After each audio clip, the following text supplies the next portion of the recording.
Welcome back, everybody, and a big hello to anybody tuning in for the first time. Today we're going to be talking about Playmates. No, not the Hugh Hefner kind. We're going to be talking about the company that brought us greats such as Teenage Mutant Ninja Turtles, Toxic Crusaders, Earthworm Jim, Primal Rage, Flash Gordon, and Star Trek, along with many others. Founded in Hong Kong in 1966 by Tai-ho, also known as Sam Chan, it was originally called Playmates Industrial. Since then, it's been a leading toy manufacturer, making over $1.1 billion in just 4 years when it launched the toy line Teenage Mutant Ninja Turtles, making Teenage Mutant Ninja Turtles the best-selling toy line ever of that time. Would the company's turtle-powered success follow them into the final frontier? Stay tuned to find out.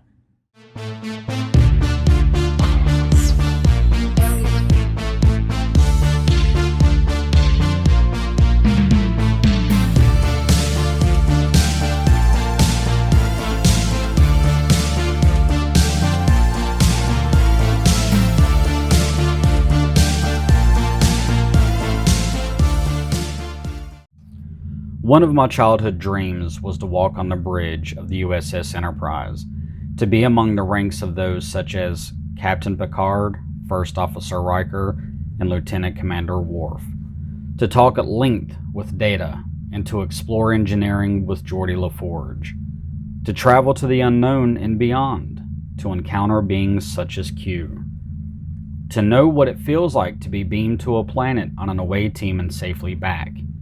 While the show enticed my mind, the toys enticed my imagination. Now, while Star Trek toys did good in the 90s, they certainly didn't break any sales records, even though they got a lot of things right. Now, I'm personally a big fan of Star Trek The Next Generation, which was the series that started in 1987 and ran through 1994, which was then followed by Star Trek Deep Space Nine, and almost immediately and concurrently with Star Trek Voyager, with each series lasting a total of 7 seasons. With that said, Playmates had a lot of source material to go on when it came to designing their toy line for Star Trek. When it comes to vehicles, role-playing items, play sets, action figures, they had it all. One of the cool things is, when it came to the action figures, not only could you buy them in single packs, you could buy them in multi-packs. Now, most of their vehicles and playsets used electronics, so not only did you get a physical representation of the item, you also got the lights and the sounds that went along with it, which really brought those toys to life. And if you were to ask me, I would say Star Trek is a very underrated line. That being because they actually had surprisingly good detail. The face sculpts were pretty accurate and they looked a lot like their realistic counterparts. As far as articulation goes, they even had that covered. They had a lot more than lines before them, such as Master Universe and Teenage Mutant Ninja Turtles, rivaling those of G.I. Joe and later figures. Now, I personally think that the Star Trek toy line is very underrated. When it comes to detail, they had it. When it comes to articulation, they had it. When it came to accessories, they had it. So they had pretty much the 3 major things that anybody looks for in an action figure, in a toy. The only real complaint you could say that I have with the figures from this line are how they did the accessories. While the detail is there, the colors just didn't maintain that level of detail and realism that we see in the actual figures themselves. Natasha Yar's accessories here are all green, Captain Picard's are all blue, and Barclay's are all purple. Now, the accessories are finally done when it comes to the sculpt, the molds, and the detail, but the colors, where they're green, red, blue, it just doesn't match the same dedication that they put into the action figures themselves. With me mentioning that the toy line is underrated actually works in my benefit, since I'm a collector with Star Trek The Next Generation being my go-to. It's easy for me to get my hands on these figures, and has been. Now, they have slightly gone up in value over the last few years, but that's generally across the board when it comes to collectibles and action figures in general. There were a time where I could find these figures brand new in the package for under $5 a piece, with most of them being around the $3 mark.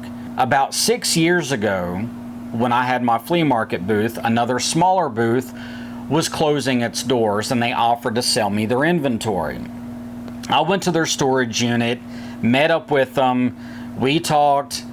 I wound up buying pretty much everything they had in their booth, and the storage unit was the kind of the leftover stuff that they had. And they had two big totes of Star Trek action figures mint on card, probably 30 figures per tote.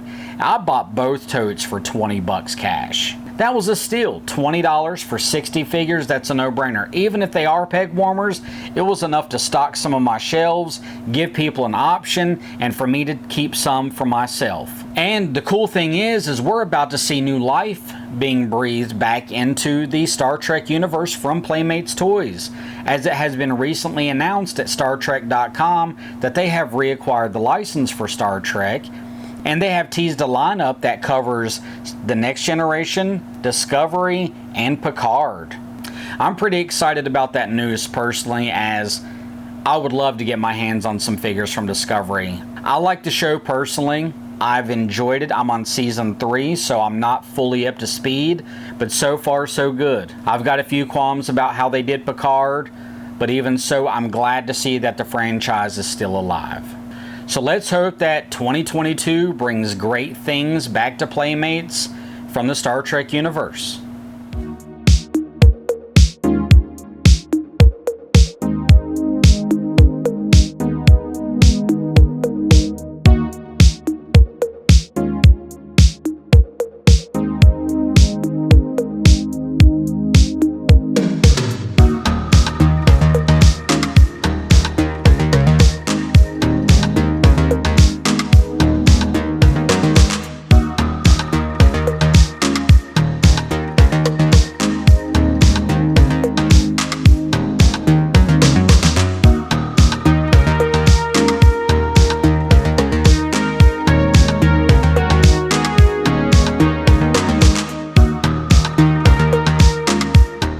If you enjoyed the video, make sure to hit that like button below. I plan on putting out about 2 videos a week.